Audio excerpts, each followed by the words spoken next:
नमस्कार।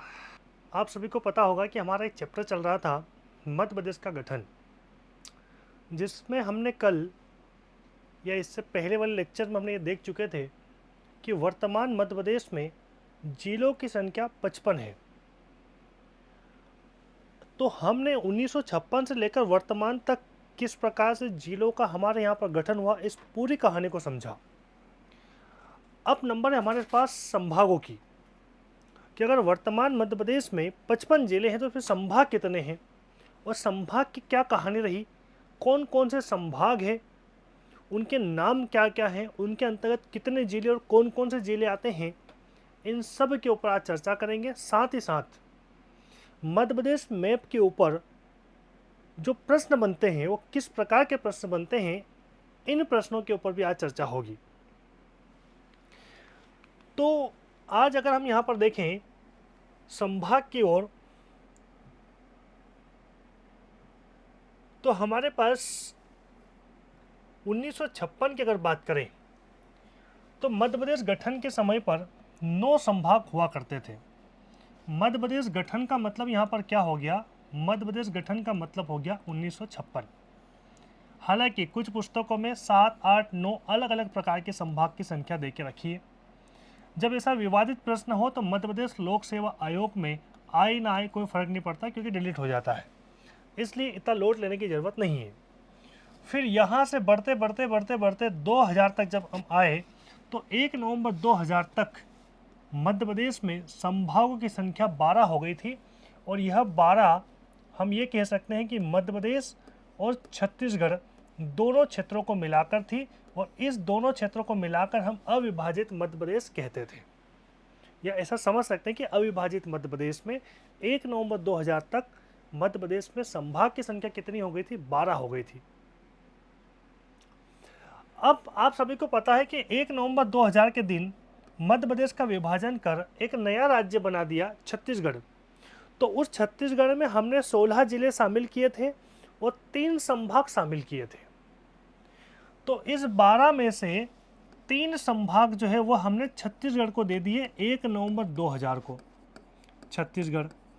तो फिर 1 नवंबर 2000 के पश्चात मध्य प्रदेश में कितने संभाग बचे, 9। इसके पहले वाले लेक्चर में समझा चुका हूं मैं कि 1 नवंबर 2000 के पश्चात या मध्य प्रदेश की विभाजन के पश्चात मध्य प्रदेश में जिलों की संख्या 45 बची थी, जो कि बढ़ते बढ़ते बढ़ते वर्तमान में 55 हो गई, और संभाग बचे थे 9। आपको जानकारी होगी, आपको याद होगा। तो 1 नवंबर 2000 के पश्चात मध्य प्रदेश में 9 संभाग बचे थे। फिर आगे बढ़ते हैं, 2008 जब आया तो 2008 में रीवा संभाग को विभाजित कर एक नया संभाग बना दिया गया था, शहडोल संभाग। तो 9 तो पहले ही थे, एक और बन गया, इसलिए वर्तमान मध्य प्रदेश में संभागों की संख्या कितनी हो गई, 10। तो आपसे अगर ये प्रश्न पूछे कि वर्तमान मध्य प्रदेश में कितने संभाग है, तो फिर हम कहेंगे 10 संभाग है। आपसे पूछे 10वां संभाग कौन सा बना था, तो हम कहेंगे शहडोल संभाग बना था। आपसे पूछे कि शहडोल संभाग का गठन किस संभाग से हुआ, तो हम कहेंगे रीवा संभाग से हुआ। ठीक है, यहीं पर एक चीज और समझना, 2008 में संभाग में एक परिवर्तन और हुआ था। 2008 में होशंगाबाद संभाग का नाम बदलकर नर्मदापुरम संभाग कर दिया गया था। होशंगाबाद संभाग का नाम बदलकर नर्मदापुरम संभाग किया गया, कब, 2008 में। यहीं पर रुककर एक चीज और समझा देता हूं मैं आपको,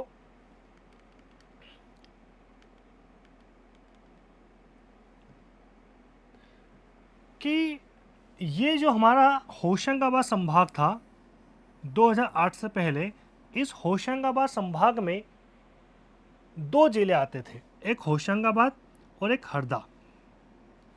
फिर इसके ऊपर एक भोपाल संभाग था, जिसमें भोपाल, रायसेन, विदिशा, राजगढ़, सीहोर और बैतूल का क्षेत्र भी भोपाल संभाग के अंतर्गत ही रखा गया था। इस बात को बहुत अच्छे से याद रखना, 2008 से पहले। लेकिन 2008 में क्या हुआ कि ये जो भोपाल संभाग है, इस भोपाल संभाग के बैतूल को भोपाल संभाग से हटाकर इस होशंगाबाद संभाग में शामिल कर दिया गया और इस संभाग का नाम बदलकर नर्मदापुरम संभाग कर दिया गया। अब इसमें 2008 से 3 जिले शामिल हो गए, एक होशंगाबाद, एक हरदा और एक बैतूल। हम ये भी कह सकते हैं कि 2008 में भोपाल संभाग को विभाजित कर या भोपाल संभाग का कुछ क्षेत्र विभाजित कर नर्मदापुरम संभाग का गठन किया गया और नर्मदापुरम संभाग में मिला दिया गया। ठीक है, तो इसको यहाँ पर ध्यान रखना है। चलो, तो इसलिए यहाँ पर क्या कहा मैंने, 2008 में होशंगाबाद संभाग का नाम बदलकर नर्मदापुरम कर दिया गया और नर्मदापुरम में एक तो नर्मदापुरम जिला रखा गया जो कि पहले भी था, एक हरदा रखा गया, इसमें जोड़ा गया बैतूल। बैतूल को किससे अलग किया गया था, तो बैतूल को भोपाल संभाग से अलग किया गया था। और आगे बढ़ते हैं, जब आगे बढ़ते हैं 2012 में संभागों में एक परिवर्तन और हुआ। 2008 में जब रीवा संभाग से अलग करके शहडोल संभाग बना था, तो इस शहडोल संभाग में एक तो शहडोल जिला शामिल किया गया था, शहडोल, उमरिया, एक डिंडोरी,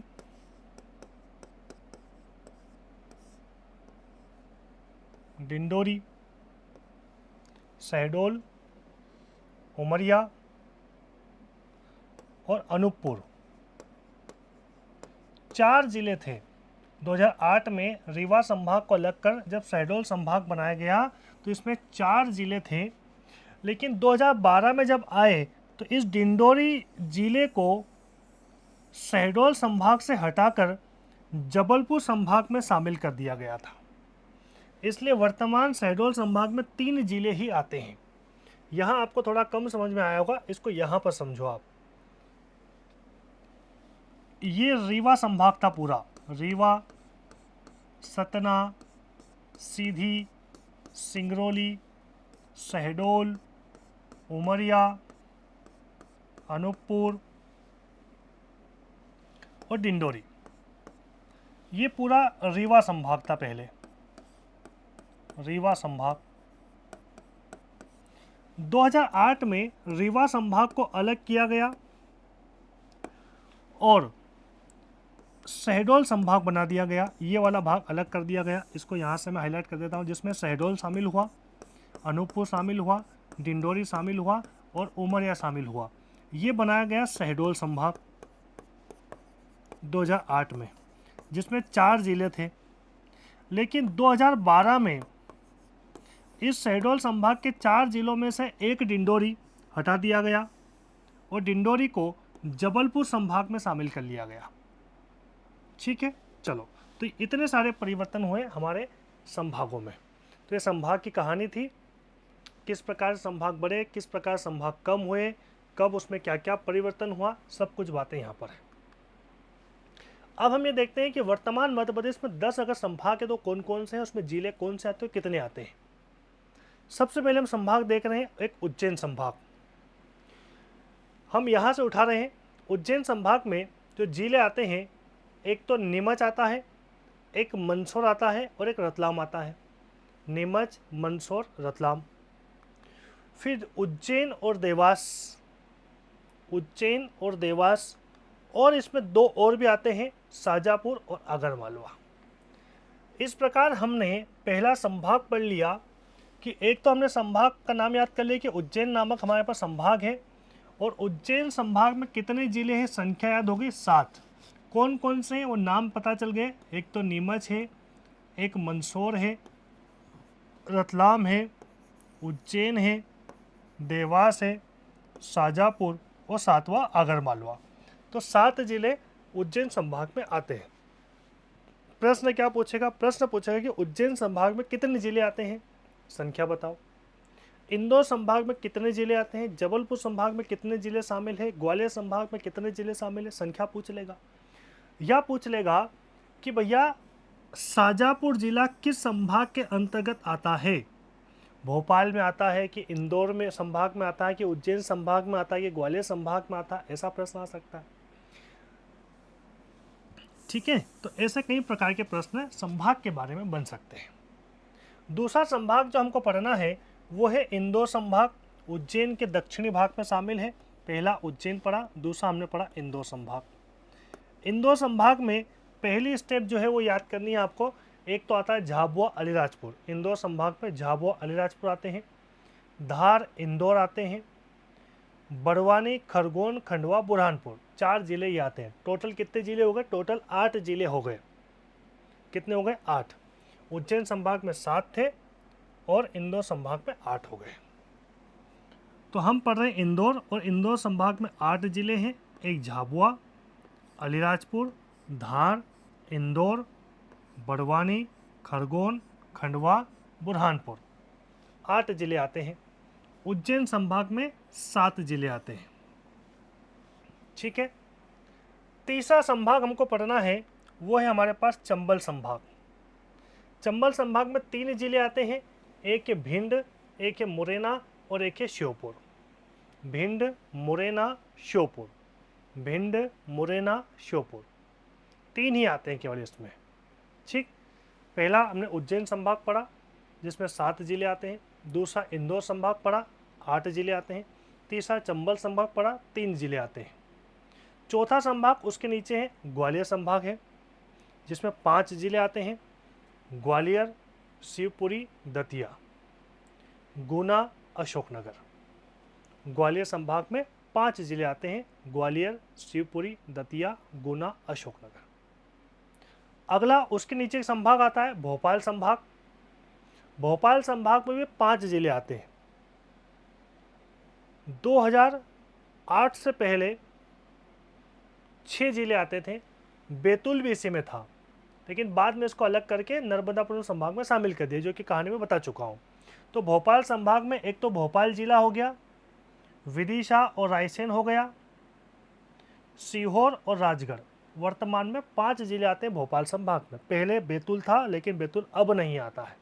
अब बैतूल नर्मदापुरम संभाग के अंतर्गत आता है। तो फिर से एक बार, उज्जैन संभाग पड़ा 7 जिले, इंदौर संभाग पड़ा 8 जिले, चंबल संभाग पड़ा 3 जिले, ग्वालियर संभाग पड़ा 5, भोपाल संभाग 5। अगला हमारे पास आता है नर्मदापुरम संभाग जिसमें 3 जिले शामिल हैं। एक तो आपका नर्मदापुरम, हरदा और बैतूल। नर्मदापुरम मतलब होशंगाबाद का नया नाम, या ऐसा कह दो होशंगाबाद, हरदा और बैतूल, 3 जिले इसमें आते हैं। ठीक है, हम स्टेप बाय स्टेप पढ़ रहे हैं। यहाँ का संभाग पढ़ा, फिर यहाँ का पढ़ा, फिर ऊपर का पढ़ा, फिर उसके नीचे पढ़ा, फिर उसके नीचे पढ़ा, फिर उसके नीचे पढ़ा। और ऊपर जाते हैं तो एक संभाग आता है सागर संभाग। सागर संभाग में 6 जिले आते हैं। सागर दमोह, पन्ना छतरपुर, टीकमगढ़, निवाड़ी। सागर संभाग में 6 जिले आते हैं। ठीक है, फिर ऊपर से नीचे आते हैं तो एक संभाग आता है जो कि जबलपुर संभाग। कौन सा आता है? जबलपुर संभाग। जबलपुर संभाग में एक तो आता है कटनी, एक जबलपुर, एक नरसिंहपुर, 3 हो गए। फिर एक आता है छिंदवाड़ा। वो छिंदवाड़ा से एक नया जिला बना है पांडुरना, वो भी जबलपुर में ही आएगा, क्योंकि अभी हाल ही में बना, इसलिए मैप में आपको नहीं दिखा सकता मैं। सिवनी, बालाघाट, मंडला, डिंडोरी। अब कितने हो गए इसमें कितने जिले हो गए? तो एक तो कटनी हो गया, एक जबलपुर हो गया, नरसिंहपुर हो गया, छिंदवाड़ा हो गया, और यहाँ पर दक्षिणी भाग में पांडुरना जिला भी इसी में है। फिर एक हो गया सिवनी, बालाघाट, मंडला, डिंडोरी। 1 2 3 4 5 6 7 8 और 9 जिले हैं जबलपुर संभाग में। और हमारे जो 10 संभाग के वर्तमान में, इनमें सबसे ज़्यादा जिले जो है वह जबलपुर संभाग में ही आते हैं। दूसरे नंबर पर है इंदौर संभाग। इंदौर में 8 आते हैं। ठीक है, तीसरे नंबर पर उज्जैन, 7 आते हैं। फिर उसके बाद 6, उसके बाद 5, उसके बाद 3, इस प्रकार। ठीक है, तो ये जबलपुर संभाग हो गया। जबलपुर संभाग के बाद पुनः ऊपर चलते हैं, जो कि क्षेत्र आपको खाली दिखाई दे रहा। यहाँ पर एक संभाग का नाम है रीवा।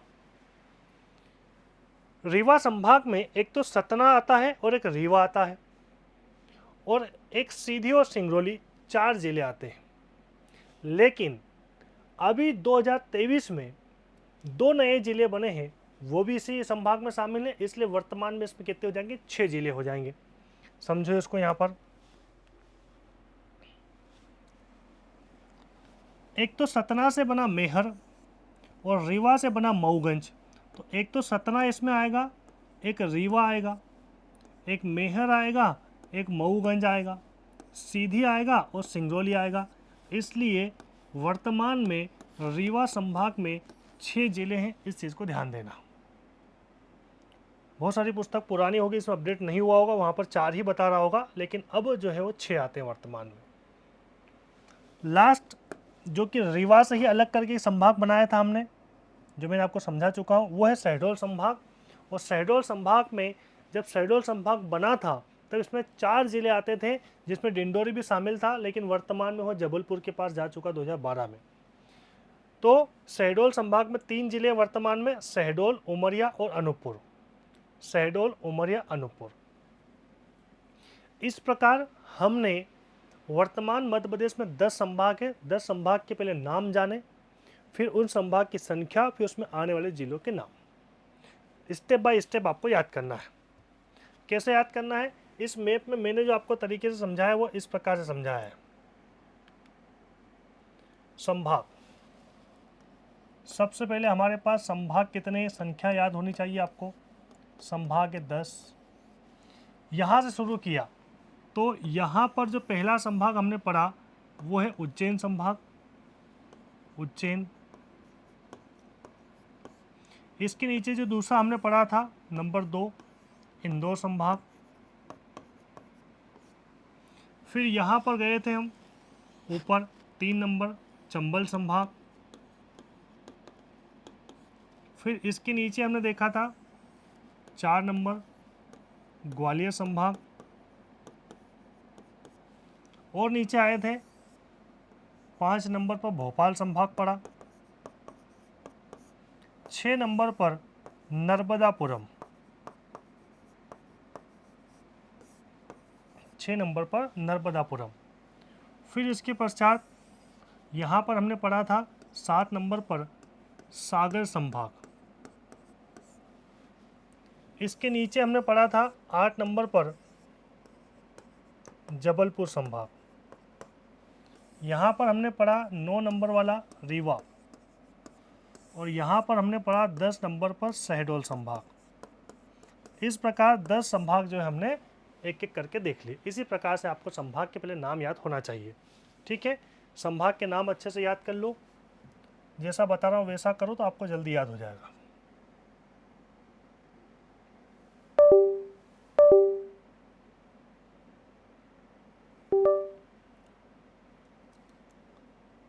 चलो, सबसे पहले आपको याद करना है उज्जैन संभाग। अब जैसे लिखूँ वैसे आपके माइंड में चलेगा। फिर दूसरा इंदौर, तीसरा चंबल, चौथा ग्वालियर,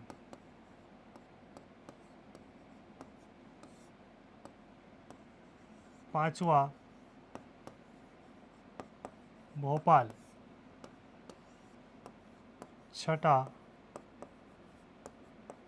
नर्मदापुरम, सातवां सागर, आठवां जबलपुर, नौवां रीवा, 10वां शहडोल। इस प्रकार 10 संभाग के पहले नाम याद कर लो। फिर उसके बाद कितने कितने जिले आते हैं वो लिख दो। उज्जैन में 7, इंदौर में 8, चंबल में 3, ग्वालियर में 5, भोपाल में 5, नर्मदापुरम में 3, सागर में 6, जबलपुर में 9, रीवा में 6 और शहडोल में 3। सबको जोड़ोगे तो 55 हो जाएंगे। 7 कौन कौन से आते हैं वो नाम आपको लिखना है, मैं एक के बता रहा हूँ, बाकी आपको ही लिखना है। जैसे उज्जैन संभाग में नीमच, मंदसौर, रतलाम, उज्जैन, देवास, शाजापुर, आगर मालवा, ये 7 आते हैं। इस प्रकार सभी की टेबल आपको बनानी है नोट्स में, ठीक है। तो ये संभाग हमारे यहाँ पर कंप्लीट हो जाएंगे। अब उसके बाद और अगर हम डीप में जाने की बात करें तो आपसे पूछेगा कि उज्जैन संभाग की सीमा कौन कौन से राज्यों को स्पर्श करती है। उज्जैन संभाग किस किस राज्य से लगा हुआ, उज्जैन जिला नहीं पूछ रहा हूँ, उज्जैन संभाग की बात कर रहा हूँ। तो अब मैं आपको जानकारी दे दूं एक तो कि यहाँ पर मैंने एक लाइन खींच दी है,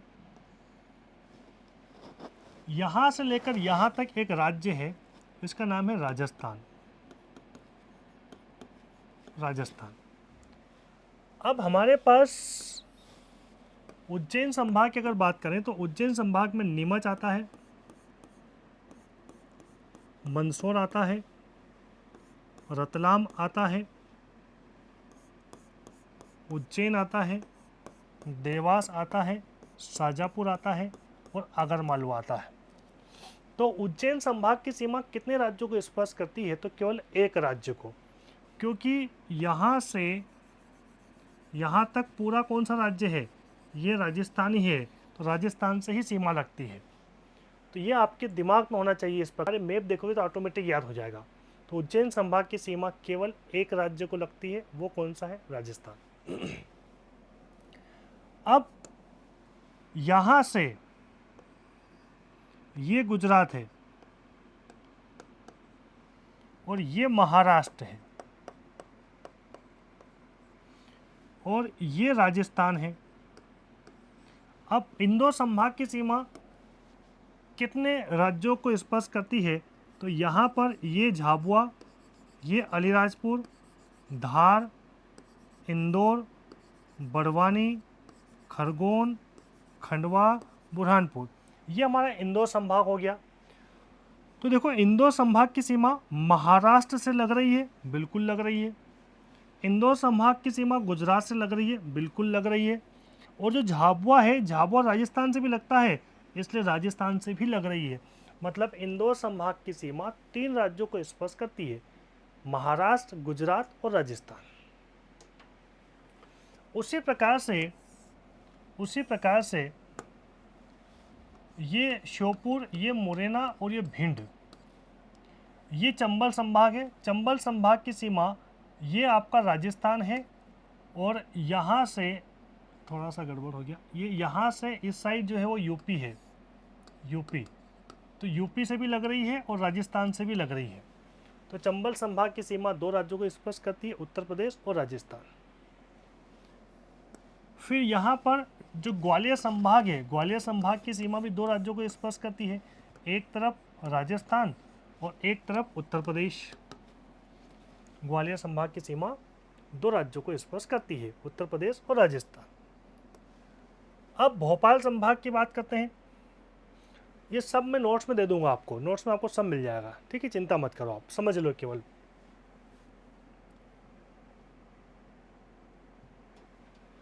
ये भोपाल, विदिशा, रायसेन, सीहोर और राजगढ़, ये हो गया पूरा भोपाल संभाग।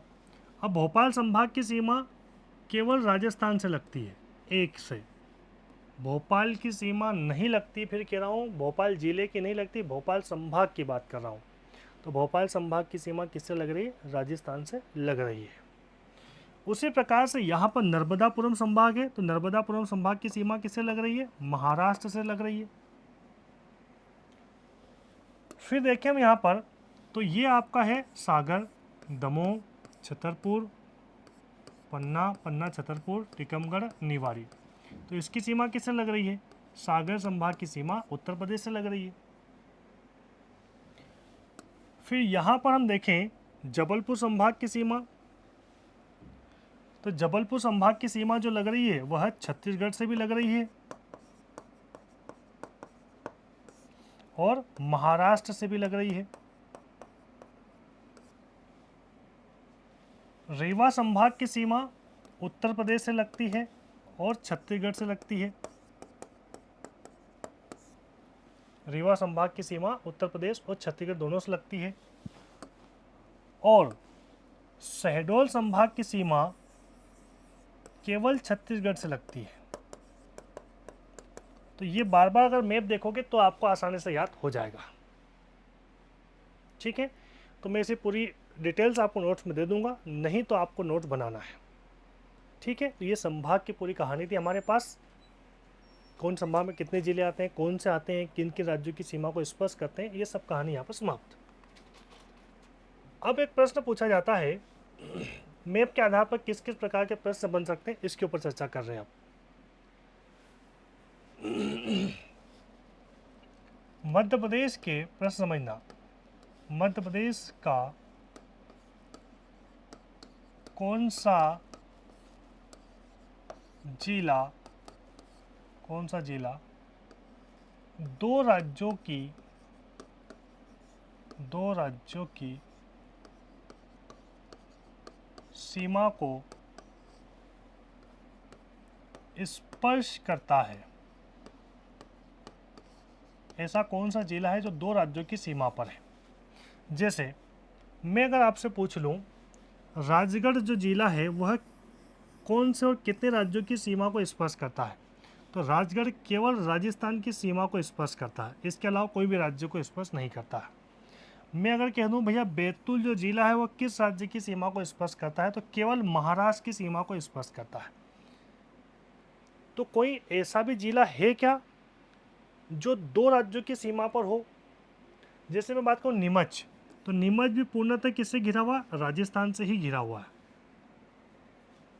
मैं पूछ रहा हूँ जबलपुर किन राज्यों की सीमा को स्पर्श करता है? बोले किसी भी राज्य की सीमा को स्पर्श नहीं करता है।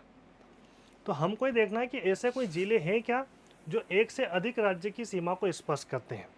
बिल्कुल है, एक नहीं 6 ऐसे जिले हमारे पास है। कितने जिले हैं? 6 जिले ऐसे हैं जो दो राज्यों की सीमा पर है। 6 जिले कौन से? समझो, यहाँ पर ध्यान से देखना, एक लाइन आपको दिखाई दे रही है ऊपर, तो ये जो भाग है ये आपका राजस्थान का है इस साइड, और ये जो यहाँ से आपको लगता है ये उत्तर प्रदेश लग जाता है। और अगर मैं यहाँ पर मुरैना जिले को ध्यान से हाईलाइट करूँ, ये मुरैना जिला है, तो ये मुरैना जिले की जो एक सीमा है ये राजस्थान से लगती है और थोड़ी बहुत सीमा उत्तर प्रदेश से भी लगती है। इसलिए मैं कह सकता हूँ कि मुरैना दो राज्यों की सीमा पर है, एक तो राजस्थान की सीमा पर भी आता है और एक उत्तर प्रदेश की सीमा पर भी आता है। एक तो मिल गया मुरैना। नंबर 2 याद करना, शिवपुरी। शिवपुरी के इस साइड वाला जो भी भाग है यह राजस्थान का है और इधर वाला जो भाग है यह यूपी का है। तो शिवपुरी की सीमा भी उत्तर प्रदेश और राजस्थान दोनों से लगती है। फिर यहाँ पर ध्यान से समझना, ये लाइन खींच दी, इसके ऊपर है उत्तर प्रदेश वाला राज्य और इसके नीचे जो है वो छत्तीसगढ़ राज्य है, छत्तीसगढ़। तो जो सिंगरौली जिला है हमारा, सिंगरौली जिले की सीमा उत्तर प्रदेश से भी लगती है और छत्तीसगढ़ से भी लगती है। तो तीसरा नंबर का जिला ये मिल गया। हमको 6 जिले चाहिए टोटल जो दो राज्यों की सीमा पर हो। फिर यहाँ देखो बालाघाट 4 नंबर पर मिला मुझे। बालाघाट की जो ये वाली सीमा है यह छत्तीसगढ़ से लगती है और दक्षिणी जो सीमा है यह महाराष्ट्र से लगती है, क्योंकि इधर महाराष्ट्र है इधर छत्तीसगढ़ है। 4 मिल गए। 5वां झाबुआ को देखो, झाबुआ का ये जो ऊपर वाला भाग है यह राजस्थान की सीमा लगती है और जो आपका ये पश्चिमी भाग है यह गुजरात की सीमा से लगता है झाबुआ। 6 नंबर पर अलीराजपुर देखो, अलीराजपुर की ये वाला जो भाग है यह गुजरात से लगता है और ये दक्षिणी जो भाग आपको दिखाई दे रहा है यह महाराष्ट्र से लगता है। तो इस प्रकार हमारे पास 6 जिले ऐसे हैं जो दो दो राज्यों की सीमा पर स्थित है। मुरैना, उत्तर प्रदेश और राजस्थान, शिवपुरी उत्तर प्रदेश और राजस्थान, सिंगरौली उत्तर प्रदेश और छत्तीसगढ़, बालाघाट छत्तीसगढ़ और महाराष्ट्र, झाबुआ राजस्थान गुजरात, अलीराजपुर महाराष्ट्र और गुजरात। ठीक। अब उसके बाद प्रश्न पूछता है कि मध्य प्रदेश के ऐसे कितने जिले हैं जो उत्तर प्रदेश से लगे हुए हैं, उत्तर प्रदेश की सीमा को स्पर्श करते हैं। तो सबसे पहले तो मैं आपको बता दूं कि ये मध्य प्रदेश का मैप है और ये जो आपका भाग है उत्तर प्रदेश का है। ये पूरी सीमा उत्तर प्रदेश की है, यहां से लेकर यहां तक।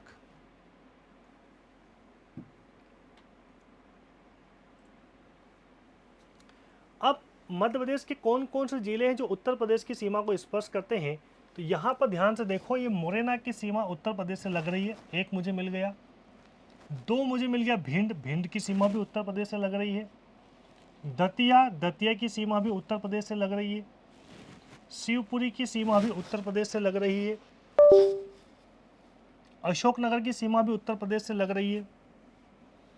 सागर की सीमा भी लग रही है।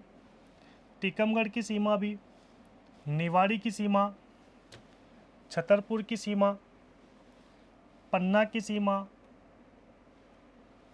सतना की सीमा भी लग रही है, रीवा की भी लग रही है और एक लग रहा है सिंगरौली। तो आपसे पहला प्रश्न ये पूछेगा कि मध्य प्रदेश के कितने जिले ऐसे हैं जो उत्तर प्रदेश की सीमा को स्पर्श करते हैं। तो एक मुरैना, भिंड, दतिया, शिवपुरी, अशोकनगर, सागर, टीकमगढ़, निवाड़ी, छतरपुर, पन्ना, सतना, रीवा और सिंगरौली। और ध्यान देना, एक नया जिला 2023 में बना है जो कि है मऊगंज। तो 14 नंबर का जिला ये, मतलब 14 जिले जो है वह उत्तर प्रदेश की सीमा पर है, मध्य प्रदेश के। ठीक है, आपसे पूछेगा मध्य प्रदेश के कितने जिले उत्तर प्रदेश की सीमा पर है, तो आप कहोगे 14। 4 ऑप्शन देकर पूछेगा इनमें से कौन सा ऐसा जिला है जो उत्तर प्रदेश की सीमा पर स्थित है। ठीक है, जैसे कि अगर उसने आपसे पूछ लिया कटनी दे दिया, दमोह दे दिया, विदिशा दे दिया और दतिया दे दिया, तो कौन सा उत्तर प्रदेश की सीमा पर है, तो भाई दतिया उत्तर प्रदेश की सीमा पर है। या ऐसा पूछ रहे निम्नलिखित में से कौन सा जिला उत्तर प्रदेश की सीमा पर नहीं है, जैसे कि अगर ऑप्शन आपको दे दे वो ग्वालियर, ग्वालियर दे दे, रीवा दे दे, सागर दे दे, सीधी दे दे, तो ग्वालियर नहीं है, ग्वालियर दूर है, उत्तर प्रदेश की सीमा पर नहीं है। प्रश्नों का प्रकार समझ गए होंगे आप। उसी प्रकार से आपसे पूछ लिया कि छत्तीसगढ़ की सीमा को स्पर्श करने वाले मध्य प्रदेश के जिले कितने हैं। सबसे पहले छत्तीसगढ़ की सीमा देख लो, तो ये आपका जो पूर्वी भाग दिखाई दे रहा है ये छत्तीसगढ़ की सीमा को स्पर्श करता है मध्य प्रदेश का। अब मध्य प्रदेश के कौन कौन से ऐसे जिले हैं जो छत्तीसगढ़ की सीमा को स्पर्श करते हैं, ऊपर से देखते जाओ आप। सिंगरौली, सीधी, शहडोल, अनूपपुर, डिंडोरी, बालाघाट। और एक विशेष बात यहाँ पर ध्यान देनी है जो क्लासों में या फिर पुस्तकों में विवादित है, वो मंडला को लेकर है कि मंडला की सीमा छत्तीसगढ़ को लगती या नहीं लगती है। तो बिल्कुल मंडला की सीमा छत्तीसगढ़ से लगती है, मेरे मैप में नहीं लग रही वो अलग बात है, लेकिन लगती है, ध्यान रखना। मतलब सिंगरौली की लगती है, सीधी की लगती है, शहडोल की लगती है, अनूपपुर लगता है, डिंडोरी लगता है और मंडला लगता है और बालाघाट। टोटल 7 जिलों की सीमा लगती है। कुछ पुस्तकों में मंडला नहीं लगते हुए बताया, कुछ मैप में भी गलत है, लेकिन मंडला की सीमा लगती है। ठीक। फिर दूसरी चीज़ यहाँ पर उत्तर प्रदेश से 14 लगते हैं, 7 छत्तीसगढ़ की सीमा से लगते हैं। महाराष्ट्र की सीमा से कितने लगते हैं, तो दक्षिणी भाग पूरा महाराष्ट्र से लगा हुआ है। दक्षिणी भाग पूरा महाराष्ट्र से लगा हुआ है। महाराष्ट्र से कितने लगते हैं? तो यहाँ पर देखो, मैंने बताया था अलीराजपुर की दक्षिणी भाग महाराष्ट्र से लगता है। बड़वानी की सीमा महाराष्ट्र से लग रही है। खरगोन की सीमा भी लगती है। खंडवा भी लग रहा है। बुरहानपुर भी लग रहा है। बैतूल भी लग रहा है। छिंदवाड़ा भी लग रहा है। सिवनी भी लग रहा है। और बालाघाट भी सीमा को स्पर्श कर रहा है। काउंट कर लेते हैं।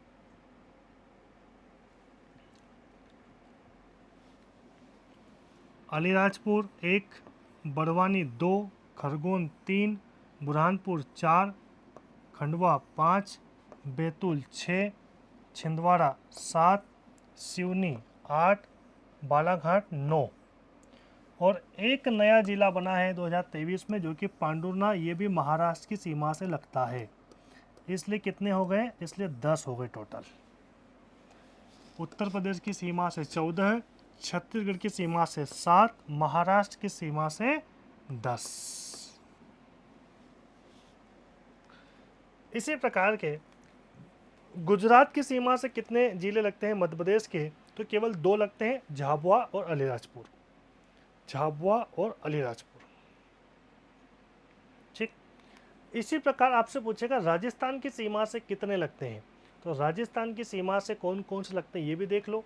राजस्थान की सीमा से एक तो मुरैना लगता है, फिर एक श्योपुर की सीमा भी लग रही है, शिवपुरी की भी लग रही है, गुना की भी लग रही है, राजगढ़ की भी लग रही है, आगर मालवा की भी लग रही है, नीमच भी लग रहा है, मंदसौर भी लग रहा है, रतलाम भी लग रहा है और झाबुआ भी लग रहा है। संख्या की बात करें, संख्या आपसे पूछ ले कितनी है, तो काउंट कर लेते हैं। 1, 2, 3, 4, 5, 6, 7, 8, 9, 10। 10 जिले जो है राजस्थान की सीमा को स्पर्श करते हैं। ठीक है। कुल मिलाकर वर्तमान मध्य प्रदेश जो है 5 राज्यों की सीमा को स्पर्श होता है। वर्तमान मध्य प्रदेश 5 राज्यों की सीमा को स्पर्श होता है। और आपसे पूछेगा मध्य प्रदेश का कौन कौन सा जिला किन किन राज्यों की सीमा को स्पर्श करता है। तो मैंने आपको बता दिया, उत्तर प्रदेश यूपी की सीमा से मध्य प्रदेश के कितने जिले लगते हैं? 14। छत्तीसगढ़ की सीमा से कितने लगते हैं? 7। महाराष्ट्र की सीमा से कितने लगते हैं? 10। राजस्थान की सीमा से कितने लगते हैं? 10। और गुजरात की सीमा से कितने लगते हैं? 2। कौन कौन से लगते हैं वो आप नोट बना लेना, या मैं पीडीएफ दूंगा उससे आपको पता चल जाएगा। अब ये तो वो जिले हैं जो आसपास के राज्यों की सीमा को स्पर्श करते हैं, जिनकी संख्या हमने देख ली। फिर एक प्रश्न पूछता है कि मध्य प्रदेश में अंतर्वर्ती जिले कितने हैं? मध्य प्रदेश के अंतर्वर्ती जिलों की संख्या, अंतर्वर्ती जिलों की संख्या। अंतर्वर्ती जिले मतलब ऐसे जिले जो किसी भी राज्य की सीमा को स्पर्श नहीं करते हैं। भैया ये जो क्षेत्र बचा होगा ये किसी भी जिले की सीमा को, किसी भी राज्य की सीमा को स्पर्श नहीं करता होगा। तो ये आपको काउंट करना है कि अंतर्वर्ती जिले कितने हैं, कौन कौन से हैं जो किसी भी राज्य की सीमा को स्पर्श नहीं करते। जैसे मैं समझाऊं आपको,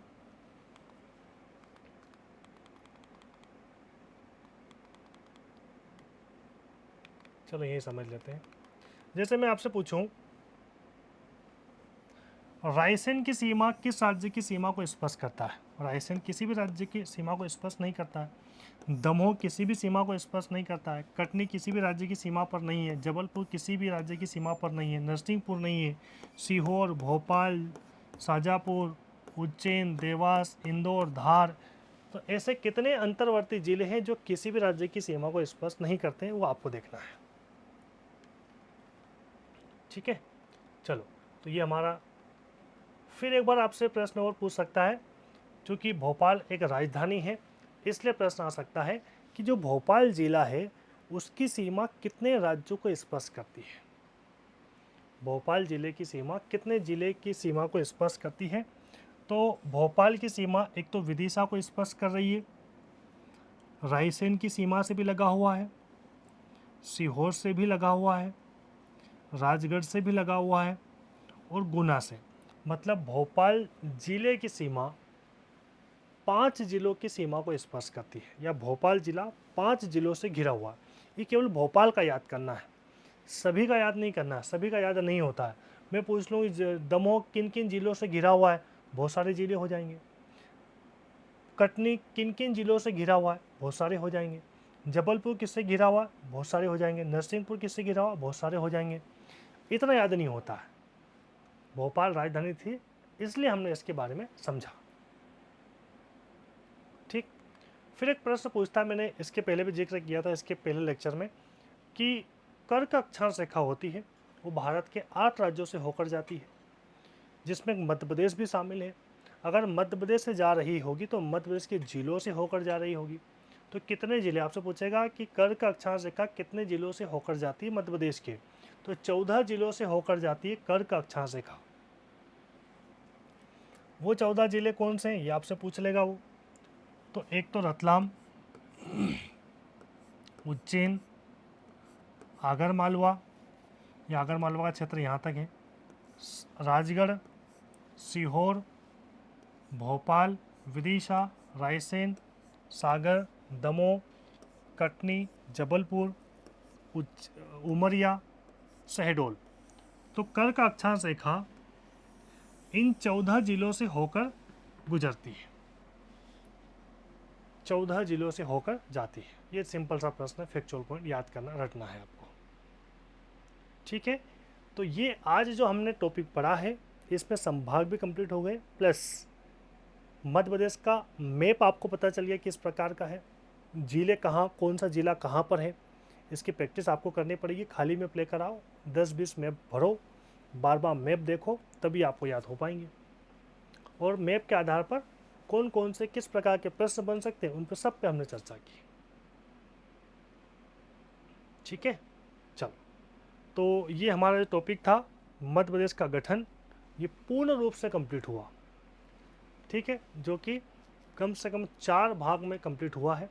आपको सारे भाग देखना चाहिए, तभी आपको गठन बहुत अच्छे समझ में आएगा। ठीक है, मिलते हैं नए टॉपिक के साथ पुनः जल्दी। आप सभी का बहुत बहुत धन्यवाद।